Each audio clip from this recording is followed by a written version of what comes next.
Dunbel, ang modernong kwento ng pag-ibig na minahal ng bayan.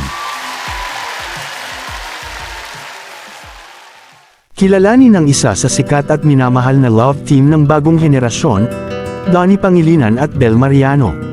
Sa artikulong ito, tuklasin natin ang kanilang pinagmulan, tagumpay, at kung bakit patuloy silang minamahal ng milyon-milyong fans sa buong mundo. Kumusta at maligayang pagbabalik dito sa aking channel.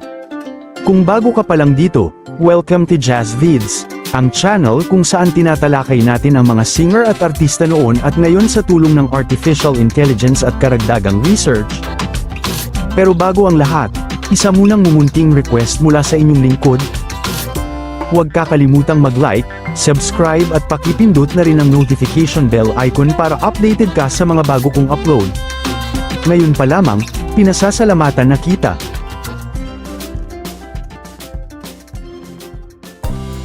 Sa mundo ng showbiz sa Pilipinas, hindi nawawala ang kilig na hatid ng mga love team.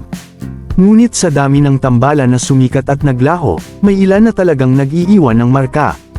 Isa na rito ang tambalang Dunbel, na binubuo ni Donnie Pangilinan na anak nila Maricel Lacsa at Anthony Pangilinan at Bel Mariano.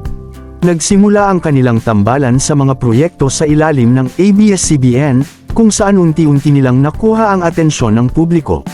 Ngunit ang tunay na pagsabog ng kanilang kasikatan ay nang gumanap sila bilang sina Dib at Mac sa hit series na He's Into Her.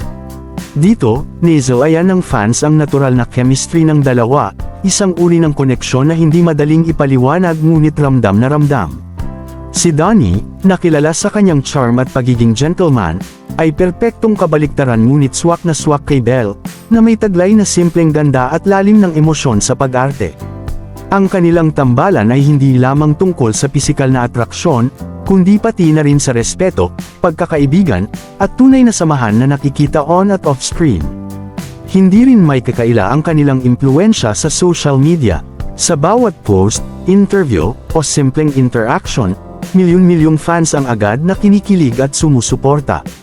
Ang kanilang fandom, na kilala bilang Dunbel Nation ay isa sa pinakaaktibo at dedikado sa industriya. Bukod sa kanilang acting projects, pareho ring umuunlad ang kanilang solo careers. Si Donnie ay patuloy na sumisikat bilang host, singer, at aktor, habang si Bel naman ay umaangat bilang isa sa pinakamahuhusay na young actresses ng kanyang henerasyon, pati na rin bilang singer na may sariling mga hit songs. Sa kabila ng kasikatan, nananatili silang grounded at totoo sa kanilang mga sarili. Ito marahil ang dahilan kung bakit patuloy silang minamahal ng masa, dahil sa likod ng kamera, sila ay mga simpleng tao na may pangarap at pusong marunong magmahal. Ang kwento ng Dunbel ay hindi lamang isang love team, ito ay simbolo ng modernong pag-ibig, puno ng respeto, inspirasyon, at tunay na koneksyon.